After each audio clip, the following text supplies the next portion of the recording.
I wanted to talk today about 2024. 2024 was a great year for me. I had editorial playlists, we got radio play, we got live sets, we got this amazing YouTube channel to 10,000 subscribers. I'm so blessed. But at the same time, sometimes we don't learn our best stuff from our successes, but rather from our mistakes. So I want to kind of take a look back at 2024 and look at some of the mistakes I made. Hopefully they kind of illuminate some ideas for you, or maybe the right directions that you can go in so that you can avoid some of the situations that I have done. Mistake number one, I did not release enough music in 2024. And I say this as someone who produces, mixes, masters, writes everything that I make. So there's a lot on my plate. I released 5 singles in 2024, and if you're playing this artist game, I genuinely think that one of the most important things that you can do for your consistency and growth is try and have a regular, consistent release schedule between 4 to maybe 6 weeks. That's going to give you the best options, the best opportunity, basically at bat, to give yourself an opportunity for that song to do well and to give you increases in growth.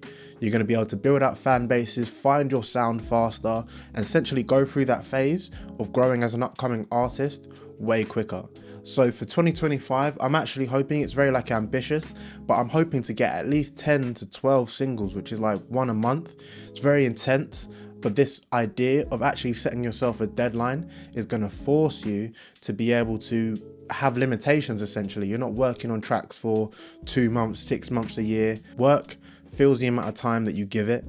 So if you set yourself, and this is something that I found as well, if I set myself a month to finish a track, maybe it doesn't get all of the bells and whistles that I might have liked, but much more preferably, it actually gets finished on the other side. And there's a whole lot of growth that can come with that. So give that a try. That's something that I'm going to be giving a try, releasing way more music, building up that consistency, and seeing how that affects my artist project. Mistake number 2, not starting my community sooner. So I started my community in July of 2024. And initially, I always knew as soon as I started the channel, even before I was monetized, I knew I wanted to start with a community, because that's something that I would have really enjoyed learning as I was coming up as well. The courses are great. Sometimes you get a session with someone, that's great. But what's really amazing is if you can not only have a community of peers around you, but you can have someone that you can reach to consistently 24/7 to kind of pick their brain, kind of ask and tread their tracks. So I knew that's kind of the system that I wanted to set up. But if I'm being 100% honest, I was scared that I wouldn't be able to help people, that I didn't have enough knowledge to be able to provide to make it a worthy product. Luckily, in July, almost halfway through the year, I did start to kind of cautiously start the community, and it's really grown, and now it feels like a place where I'm so proud of some of the things that we've already been able to achieve in just a short amount of time with all of these people putting in work. We've had people starting up their channels, have people getting their first sales, we've had people start careers, start artist projects, and everyone's developing their musical ability. And it's nice to be able to provide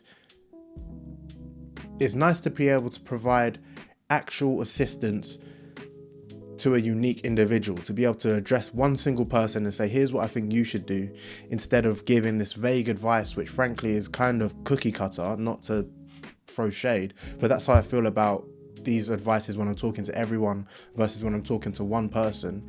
I realize I can be so much more granular, and basically I can tell people how to avoid the traps that I just fell into when I was coming up in my journey.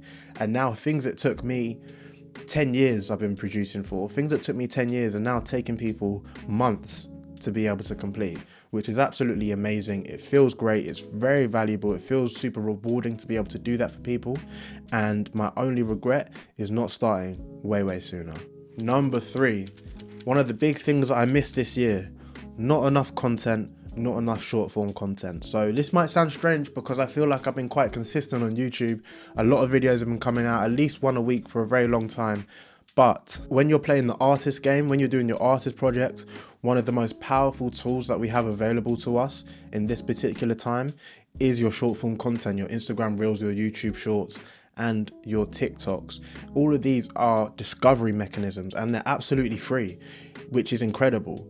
it's really asking the question, basically, just how much do you want it? Because it's entirely free to get started. And it's saying if you're willing to put in the time, the effort, the energy to create the content, they're going to ship it. You might have the opportunity to hit someone who will really love your music. I know I found fans that way. I've spoken to people who are ride or die for my artist project through that particular route. So I know it can work. I haven't had any crazy virality or anything like that. But really, that's not even the goal. I think the goal here is the consistency. If you can actually prove to the algorithms, you can prove to your audience, you can prove to yourself that you have that consistency to stay on that grind, I feel like you're actually going to develop a core fan base in those areas, on those platforms, similar to what's happened with YouTube, that could theoretically change your life. Those are the types of lottery tickets that I actually love to play for. The risk is very low and the upside is potentially limitless. I've seen it myself. I've seen people go absolutely crazy. Those are the types of gambles that you want to be taking on a daily basis. So coming into 2025, the plan is to come in hot, to come in swinging, and to make sure we build out the consistency, much like with this channel, where we start with what's the lowest hanging fruit that we can achieve on a consistent basis, and just make sure that those videos are getting out and we can improve over time. I'm going to be taking the same approach with my short form content. I'm not going to be jumping straight away to creating $1,000 music videos. I'm just going to be bringing it back a little bit, asking what's something that I enjoy making, what's something that I feel like I can do regularly, what's something that energizes me, and how can I get that onto these platforms. Go that route, see if I can improve, take things back for the feedback I get, and see where that lands me. Well, mistake number 4. I feel like this year I did not do enough collaborations, and I kind of have always underappreciated the power of collaborations. I myself, I do a lot of my own artistry, from the ideas, the production, the mixing, the mastering, the marketing. You guys get to see all of that oftentimes in the live streams, in the videos, that I don't actually have a reliance on other people. So it can be easy to say, oh, I don't need other people, I'm just going to do it myself. But I still think you're doing yourself a disservice if you're not collaborating, because ultimately people can give you a different perspective on your music that can break you out of ruts that you've been in, that without even knowing, for potentially years. And that's something that I found that when I was collaborating, I was making music that was not only pushing me out of my comfort zone, but it was a situation where 1 + 1 = 3, and we were getting some incredible music coming out. Not only mentioning the fact that when you come together as two artists, you get to leverage both of your audiences and grow together.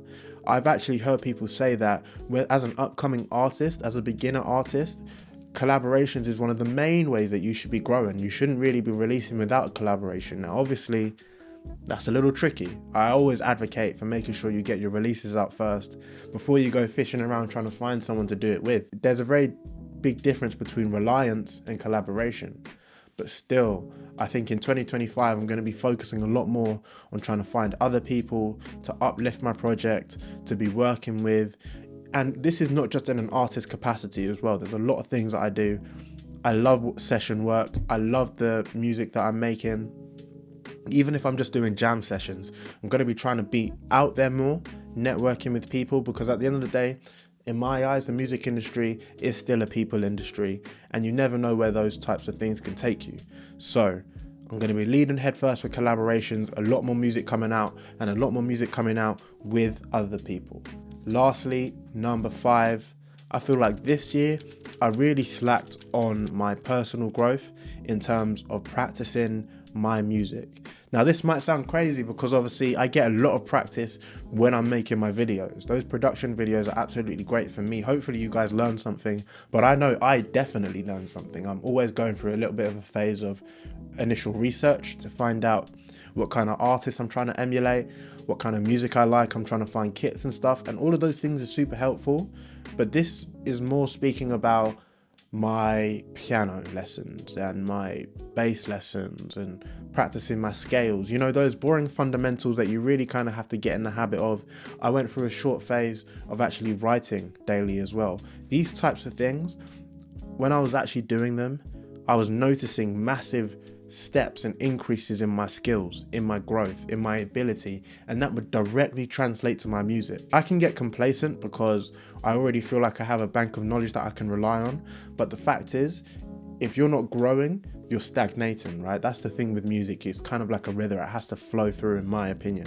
So 2025, I'm going to be looking to bring back my piano routine, bring back my practice regimen. If that's something you guys want to see, if you want to see how I like to practice and develop my skills as a self-taught pianist, what type of curriculums I like to build for myself, what type of YouTube videos I like to reference. If that's something you would like to see, let me know. I can definitely make that happen. But yes, 2025 is going to be one of those years where we're really going to try and focus on bringing all of my skills, all of my development to that next level and seeing where that can take my music and my beats. I hope that was helpful. It's really just 5 things out of the plethora of mistakes that I've made this year.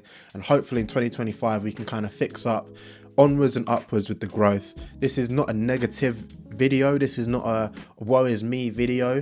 This is I'm so proud of all the things I've done. How can we improve on this? How can we get better? And I want you to kind of have that mindset of it's only going to be improvements. It's only going to be personal growth, because really that's where all the satisfaction is. That's where all the happiness is. You can look back and say, look at all those mistakes I made back in the day and now I don't make them no more. That's growth. If you guys are interested in coaching, if you guys are interested in one-to-one lessons in growing your music ability, creating radio ready tracks, and hopefully making a career in music, not even hopefully, and creating a career in the music, book a call with me. Check out a link in the description. Subscribe to my newsletter, that's going to be down there below, and check out my store for all of my preset packs, all of my beats, and all of my courses. I've just dropped my advanced R&B course, which now has in-depth video tutorials talking through how I make my advanced decisions. So if you feel like you've got some experience, you kind of know your way around DAW, and you want to kind of zero in on this specific genre that I kind of specialize in, is my main thing, check out that course. It's now at a discount, so it's not as expensive as the other ones. Have a look at that one as well if that sounds right for you. I hope you guys have a great 2025 as well. Leave in the comments your plans, your ideas, any mistakes you made and things you're going to try and fix up for in 2025. I'm going to catch you guys in the next one, but for now, peace out.